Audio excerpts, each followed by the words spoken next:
School taught me how to make a living, but it never taught me how to live. I'm 63 years old now, and the most important lessons of my life didn't come from books, degrees, or classrooms. They came from loss, regret, and moments I wish I could relive. If you're listening to this, learn from my 60 years before it's too late. I did well in school. Teachers liked me.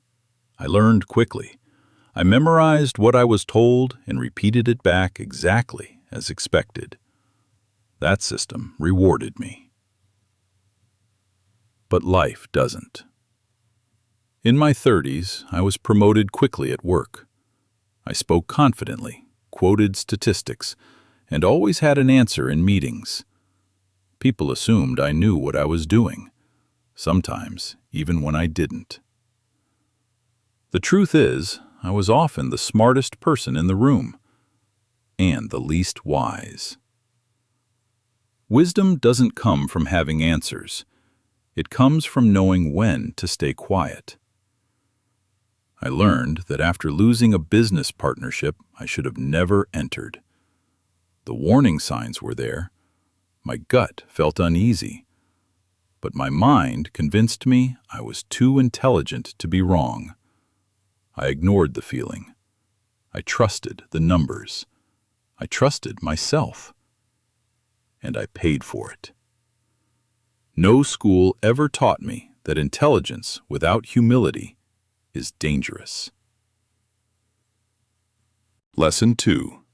Time is the only currency you never get back. When I was young, I treated time like it was infinite. I said, later, without thinking. Later I'll rest. Later I'll call. Later I'll visit. Later never warned me before it left. I missed birthdays because of work deadlines. I skipped family dinners because I was tired. I told myself I was doing it all for a better future. Then one day, my father died. There was no dramatic moment, no final speech, just a phone call early in the morning telling me I was already too late. Standing at his funeral, I realized something painfully simple. Time doesn't wait for good intentions. No professor ever taught me that success means nothing if you're never present to enjoy it or share it. Lesson 3. Love is not logical. I approached relationships the way I approached everything else, logically. I evaluated compatibility, stability, and long-term potential. I thought love was something you managed carefully, like a financial plan. But love doesn't follow logic. I married someone who made sense on paper. She was responsible, predictable, safe. And slowly, quietly, we became strangers living in the same house. There was no dramatic fight, no betrayal, just silence growing heavier year by year. One evening, she looked at me and said, "I don't think you've ever really seen me." I didn't argue, because she was right. No school ever taught me that love requires attention, not just commitment. Lesson 4. Being busy is not the same as being important. For years, I wore busyness like a badge of honor. Long hours, full calendar, constant stress. I believed it meant I mattered. But busyness often hides avoidance. I stayed busy to avoid difficult conversations, to avoid admitting I was unhappy, to avoid asking myself hard questions. Eventually, my health forced me to stop. A minor heart scare, nothing dramatic, but enough to shake me, made me sit alone in a hospital room and listen to the silence I had been running from.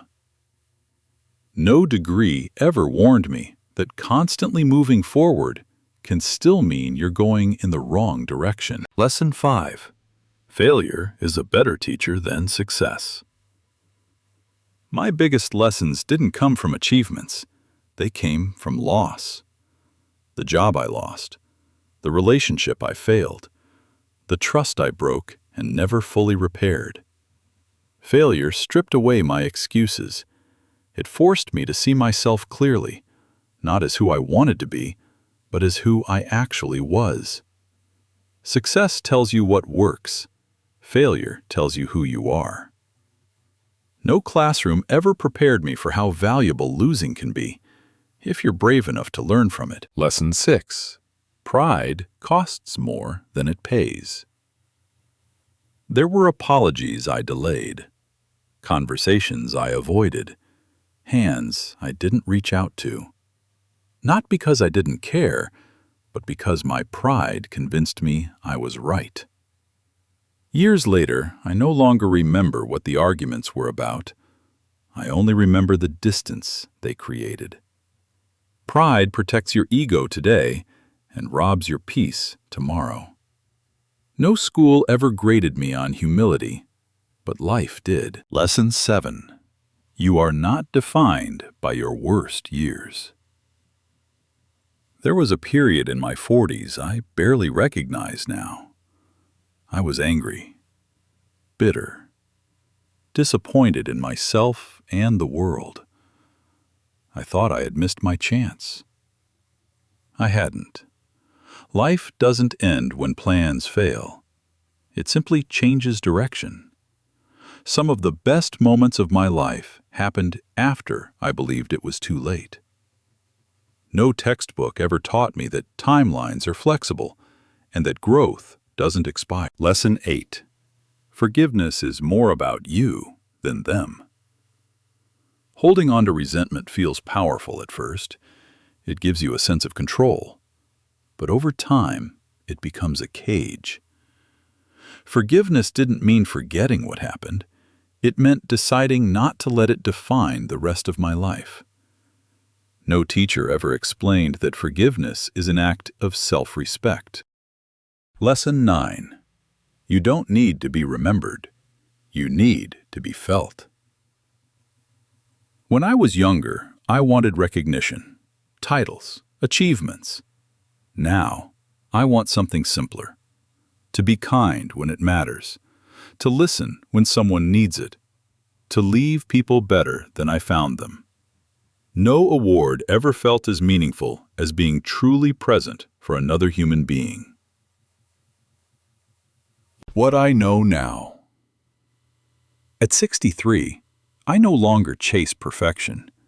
I value peace over pride, presence over prestige, growth over comfort. Life didn't teach me these lessons gently. It taught them honestly. And if you're listening to this and wondering if you've made mistakes, good. That means you're learning. You haven't failed because you fell.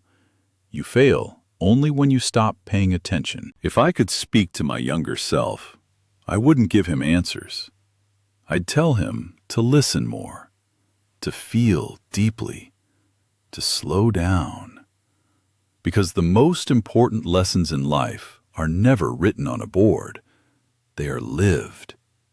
And if you're still here, still breathing, still trying, then your story isn't over. Not yet. If these lessons spoke to you, subscribe for more stories about life, time, and becoming wiser, not just older.